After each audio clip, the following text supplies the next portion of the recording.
Hi, this is Jeanne from Jimmy Bean's Wool, and I'm here to teach you how to do the Picot Cast Off. I have been playing around with easy ways to embellish my knitting, and I did learn the Picot Cast On, and now I have learned how to cast off with a Picot Cast Off. It's terrific for scarves, for neck edges. You could start the bottom of a sweater with it, make a darling baby sweater and cuffs, and cast on or off around the collar. Great, simple, looks a lot harder than it is. So while Laura gets warm, because she's cold in here, and we're going to try and dance around and show you how to do this cast off. And what I've started here with is a multiple of 5 stitches. The Picot Cast On begins with any multiple of stitches, but you cast 2 stitches off. So you want to keep that in mind as you're casting on to decide how many stitches you want your combination in. So you'll be casting 2 off when you do a Picot Cast On. To do the Picot Cast On, we've knit a little bit of fabric here, and here we are, we're ready to cast off our work. So what we're going to do is cast on 2 stitches using the knitted cast on method. I should show you that better. I just assume you all know this stuff, and that's the whole idea, is to teach you. Right. Right. So the knitted cast on is you literally just knit a stitch, pull it out, place that stitch from your right needle onto the left needle, and do it again. So knit a stitch, pull it out, get a nice loop, snug it up a little bit.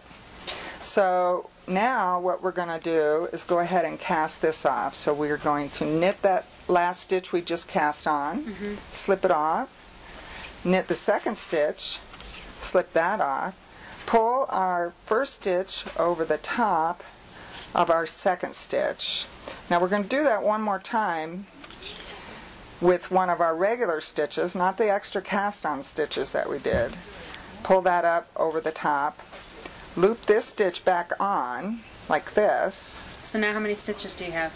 Now I have, that's a good question, 2, 4, 6, 8, 10. So that's what you started with, That's right? what I started with, but now I'm going to go ahead and cast 3 regular stitches off, just like this.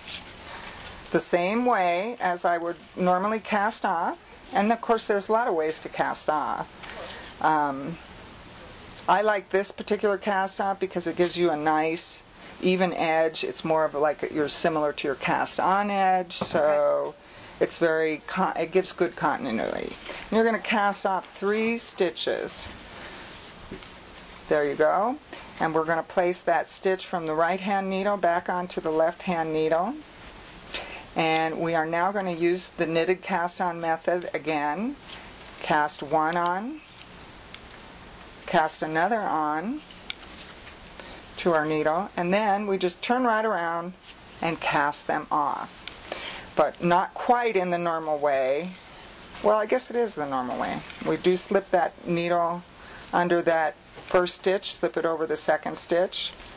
Then we want to do it one more time, which is with our regular knitting.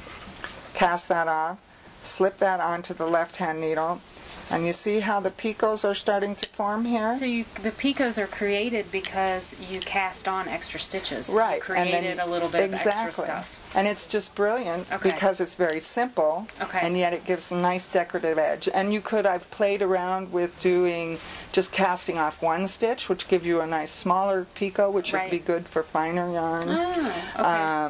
I've played around with casting it off, using more stitches, 6 or 8 stitches, and only casting off 1 so it's spread out. I've played around, you could do a single cast off, 1 stitch, and then do 2, and get kind of a zigzag. Try all kinds of different stuff. You just play with it. That's it. Play with the knitting. Yeah.